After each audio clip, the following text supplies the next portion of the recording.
அன்பானவர்களே, அன்பு வணக்கங்கள். உங்களுக்கு உள்ளே உங்களைப் போலவே ஒரு உருவம் வாழ்ந்து வருகிறது.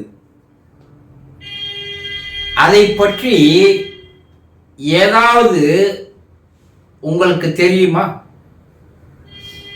என்னது? எங்களுக்குள்ளே எங்களை போலவே ஒரு உருவம் இருக்கா அப்படின்னு நீங்க கேட்கலாம்.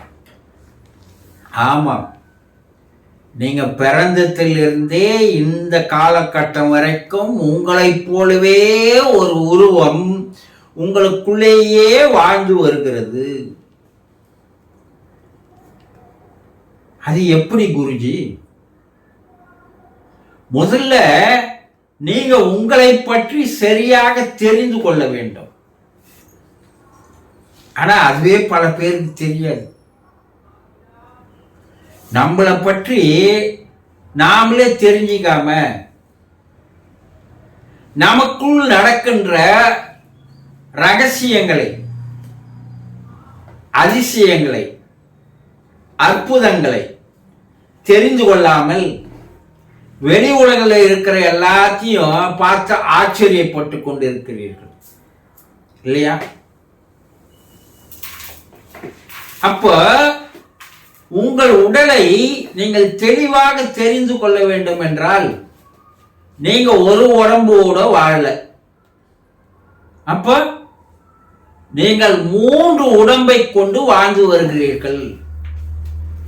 3 உடல்களா? ஆமா. இந்த காலத்துல இந்த மரப்பாச்சி பொம்மைன்னு சொல்லுவாங்க. இந்த தலையாட்டி பொம்மை மாதிரியே இருக்கும்.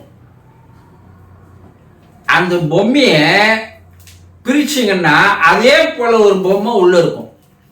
அதை பிரிச்சிங்கன்னா அதே போல ஒரு பொம்மை உள்ள இருக்கும். இப்படி 5 பொம்மைகள் அடங்கிய ஒரு பொம்மை. இது எதற்காக நம்முடைய முன்னோர்கள் செய்தார்கள் என்றால், குழந்தைங்க விளையாடுறதுக்கு இல்ல, இதிலே பல உண்மைகள் இருக்கிறது. ஒவ்வொரு மனிதனுக்குள்ளேயும் அவனைப் போலவே உருவம் கொண்ட ஒரு உருவம் உள்ளே இருக்கிறது. அதே போல ஒவ்வொரு மனிதனும் 3 உடல்களை கொண்டவன். நம்ம கண்ணால பார்க்கறோம் இல்லையா? நீங்க என்ன பார்க்கறீங்க, நான் உன்னை பார்க்கிறேன். இது கண்ணால் பார்க்கின்ற இந்த உடலுக்கு பெயர் ஸ்தூல உடல் என்று பெயர், த பிசிக்கல் பாடி. இந்த கண்ணால பார்க்கின்ற உடலுக்குள்ளேயே இன்னொரு உடல் இருக்கிறது. அதற்கு சூக்கும உடல் என்று பெயர், த ஸ்பிரிச்சுவல் பாடி. அந்த உடலுக்குள்ளேயே இன்னொரு உடல் இருக்கிறது. அது காரண உடல் என்று பெயர், த மேக்னடிக் பாடி, காந்த உடல் என்று சொல்லுவார்கள். தூல உடல், தூல உடலுக்குள்ளே சூக்கும உடல், சூக்கும உடலுக்குள்ளே காரண உடல். நீங்க உயிர் வாழத்திற்கு காரணமாக இருக்கக்கூடிய உடல். அது உயிர் வாழ்வதற்கு, நீங்கள் வாழ்ந்து கொண்டிருப்பதற்கு எது காரணம்? உங்களுடைய உயிர். அது ஆன்மான்னு சொல்லலாம், ஆத்மான்னு சொல்லலாம், ஆவின்னு சொல்லலாம், ஜீவன் சொல்லலாம், பல பெயர் வைத்து அழைக்கிறார்கள். அப்போ இந்த உடல், அதற்குள்ள உள்ளம் என்ற மனம், அதற்குள்ளே உயிர் என்ற ஆன்மா. இந்த தூல உடல், அதற்குள்ளே மன உடல், அதற்குள்ளே காந்த உடல். இந்த 3 உடலை கொண்டு நீங்கள் வாழ்கிறீர்கள். இந்த 3 உடலுமே, இந்த தூல உடல் எப்படி இருக்கிறதோ, எந்த உருவ அமைப்போடு நீங்கள் இருக்கிறீர்களோ, எந்த அடையாளங்களோடு அங்கங்கள் இருக்கிறதோ, இதே மாதிரி ஜெராக்ஸ் மாதிரி உங்களுடைய மன உடலும் இருக்கும். அதே போல உங்களுடைய ஆன்ம உடலும் இருக்கும். அப்ப இந்த தூள உடல் மரித்து போகும்போது இறந்து போச்சு, செத்து போச்சு அப்படின்னா இந்த தூள உடலை விட்டு வெளியே இருக்கின்ற உயிர் வெளியேனாதான் சாவுன்னு பேர். இந்த ஆன்ம உடல் உயிர் உடலோடு மன உடலும் வெளியேறிவிடும். அது சித்தர்கள், யோகிகள், முனிவர்கள், ரிஷிகள் கண்களுக்கு அது ஆவியாக தெரியும். அது எப்படி இருக்கும்னா நீங்க இப்போது வாழ்ந்து வருகின்ற அதே உருவத்தோடு அது இருக்கும். இதை பற்றியெல்லாம் நமக்கு தெரிந்து கொள்வதில் யாரும் இதை கற்றுக் கொடுக்கிறதுக்கு ஆள் இல்லை.